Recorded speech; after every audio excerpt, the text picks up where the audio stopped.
India को अगर गरीब जेनजी का कैपिटल बोला जाए तो ज्यादा गलत नहीं होगा। जहां समझदार लोग अपना पैसा चुपचाप इन्वेस्ट करते हैं, वहीं पे कुछ लोग आईफोन दिखाकर खाली बैंक बैलेंस लेके घूमता है। एंड ये सिर्फ इंडिया का प्रॉब्लम नहीं है। इनसे मिलो, she is Leila Hormozi, owner and CEO of Accusation.com, जो एक $100 मिलियन की कंपनी है, जो कि लगभग 876 करोड़ होता है इंडियन रुपीस में। लोग इनके कमेंट्स में लिखते हैं, she doesn't have any money because she doesn't own any costly things. When people say things on like my YouTube, they're like, I don't even know if they have money. I'm sure it's because like I don't show a big house, big cars, a plane, a yacht. I could buy all those things. तब मुझे realise हुआ कि ये global problem है and India में तो ये चीज और बिगड़ने वाली है अगर इसे एड्रेस ना किया गया तो। लोग मतलब इतना दिमाग से गंवार हो चुके हैं कि बस शो ऑफ करने के लिए कॉन्सर्ट्स में जा रहे हैं। जिनका गाना इन्होंने आज तक ठीक से फोन में नहीं सुना होगा, उनके हजारों लाखों के टिकट्स खरीद रहे हैं ताकि सोशल मीडिया स्टोरीज पे एंड अपने फ्रेंड सर्कल में फ्लॉन्ट कर सके। एंड जिन लोगों को टिकट्स नहीं मिली, उन लोगों ने पैसा देके फेक स्टोरीज खरीदी है ताकि वो अपने इंस्टाग्राम स्टोरीज में लगा सके। सैलरी 10,000 रुपए है, पर शो ऑफ करने के लिए आईफोन 16 ले रखी है EMI पे। देश का नेस्कैफे ना पीकर स्टारबक्स की 500,000 रुपए की कॉफी पीनी है। एंड ठीक इन्हीं सब चीजों की वजह से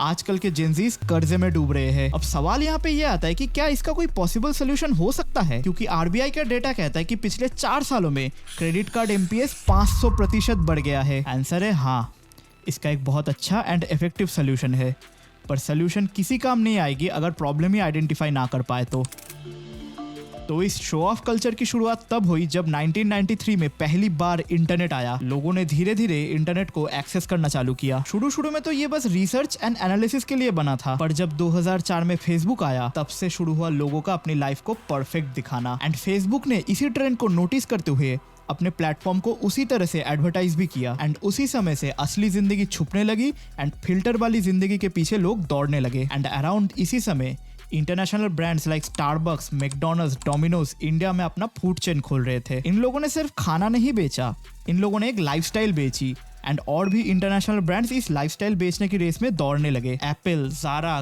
गुची जैसे स्टोर्स ने अपने ब्रांड्स इंडिया में लॉन्च किए। उस समय कोई इन ब्रांड्स को उतना भाव नहीं देता था। उस समय किसी के पास स्मार्टफोन होना भी बहुत बड़ी बात थी। फिर 2014 में हमारी सरकार ने डिजिटल इंडिया बनाने का सोचा। खैर, उनके इस डिजिटलाइज करने का उद्देश्य तो कुछ और था, पर कुछ और हो गया। स्मार्टफोन्स 2014 आते आते बहुत सस्ते हो गए, पर फिर भी रिचार्ज महंगा होने की वजह से इन लाइफस्टाइल ब्रांड्स को कोई उतना अच्छे से जानता नहीं था। लोग उस समय भी डोमिनोज एंड स्टारबक्स में जाकर फोटो खिंचाने तक ही सीमित थे। एक्चुअली प्रॉब्लम सिर्फ शो ऑफ नहीं था। हमारे बाप दादा के समय का ही एग्जाम्पल ले लो। शो ऑफ कल्चर इंडिया में बहुत पहले से चलता आ रहा है। अपने बाप दादा के समय में साइकिल या घड़ी मिलना ही बहुत बड़ी बात थी। बस समय के साथ साथ वो चीजें बढ़ती गई। आज साइकिल की जगह बस फॉर्च्यूनर की बात होती है। तो ये बोलना भी गलत है कि बस हमारी जनरेशन ही शो ऑफ करती है, पर हमारी जनरेशन में एक बहुत क्रूशल चीज मिसिंग है जो उनके जनरेशन में बहुत अच्छे से मौजूद थी। एंड वो क्या है? पैसे को मैनेज करने का ज्ञान। उस समय के लोग तुम्हें ज्यादा कर्जे में डूबे हुए नहीं दिखेंगे, अगर दिखेंगे भी तो आज की तरह मेजॉरिटी में नहीं दिखेंगे। उस समय के लोग बहुत अच्छे से जानते थे कि असल में अमीर होना एंड अमीर दिखने में क्या फर्क है। उस समय के लोग प्रोडक्ट्स की क्वालिटी देख के खरीदते थे, पर आजकल के लोग प्रोडक्ट्स का ब्रांड नेम देख के खरीदते हैं। एंड इसी एग्जैक्ट चीज का फायदा आजकल की बड़ी बड़ी ब्रांड्स उठा रही है। इन ब्रांड्स को बहुत अच्छे से पता है कि आज की जनरेशन को ब्रांड नेम पे पैसा देने में मजा आता है, सिवाय एक अच्छे प्रोडक्ट के। For example, Gucci and Louis Vuitton जैसी डिजाइनर बैग्स कंपनीज अपने प्रोडक्ट 3-4 हजार रुपए में मैन्युफैक्चर करती है, पर बेचा जाता है 2-2, 2.5 लाख रुपए में। इन ब्रांड्स ने जितना पैसा अपने प्रोडक्ट्स में खर्चा नहीं किया होगा, उनसे हजारों लाखों गुना ज्यादा पैसे अपने कस्टमर की साइकोलॉजी समझने में खर्चा किया है। मेरे खुद के एक्सपीरियंस में मैंने कुछ ऐसे लोग देखे हैं जिनका घर का राशन लाने में बहुत दिक्कत आता है, पर EMI पे आईफोन जरूर खरीद के रखा है। कोई अनएम्प्लॉयड है, पर नाइकी के जूते एंड स्टारबक्स में जाकर कॉफी पीनी है, बस उनकी फोटो खींच के स्टोरीज में लगाने के लिए। एंड अगर तुम्हें ये सब चीजें थोड़ी सी भी रिलेटेबल लग रही है तो I am sorry to say, but you are a failed person. But there are solutions and I will tell you exactly what it is. But उसके लिए इन बड़ी बड़ी कंपनियों का गेम समझो। इन लोगों ने सेलिब्रिटी से ऐसी ऐसी एड्स बनवाई ताकि तुम्हारा ब्रेन वॉश कर सके, एक परफेक्ट लाइफ दिखाकर the fear of missing out factor तुम्हारे दिमाग में क्रिएट कर सके। एंड इसी अनएथिकल मार्केटिंग की वजह से आज भारत में 80% गाड़ियां एंड 70% आईफोन यूजर्स EMI पे है एंड 97% क्रेडिट कार्ड होल्डर्स आज लोन पर है। Now listen carefully.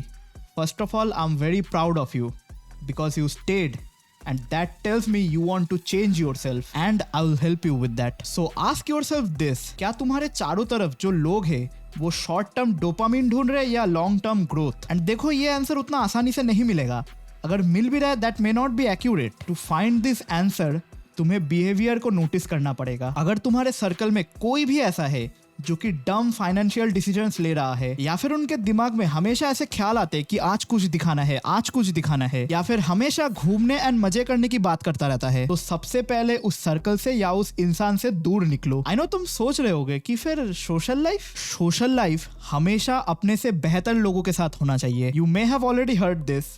You are the average of the 5 people around you. Trust me, तुम्हारा जो सबकॉन्शियस माइंड है वो हमेशा इजी रूट को चूज करना पसंद करेगा. उसे ट्रेन करना बहुत मुश्किल है भाई. बहुत सारी प्रॉब्लम्स आएंगी, but once you have the full control, तुम्हारे अंदर से जो सोशल प्रेशर है वो पूरी तरह से खत्म हो जाएगी. फिर तुम किसी को प्रूव करना नहीं चाहोगे. अपने में फोकस करो एंड अपने आप को प्रूव करो. वो लोग तुम्हें नहीं खिलाते. अगर कोई चीज पसंद आ रही है तो उसे खरीदने से पहले अपने आप से पूछो, क्या ये मेरी मेहनत के पैसे को जस्टिफाई करता है? एंड अगर पापा दे रहे हैं तो थोड़ा शर्म करो. हमेशा नीड एंड लग्जरी में डिफरेंशिएट करना सीखो. जरा खुद सोचो, अगर वैलिडेशन के लिए इतना डिस्परेट होना पड़ रहा है तो नहीं चाहिए ऐसी वैलिडेशन. एक समझदार आदमी कभी तेरी चीजों को देख के वैलिडेशन नहीं देगा, वो तेरे को देख के वैलिडेशन देगा. अगर इतनी सी बात समझ में आ गई तो कॉन्ग्रेचुलेशंस.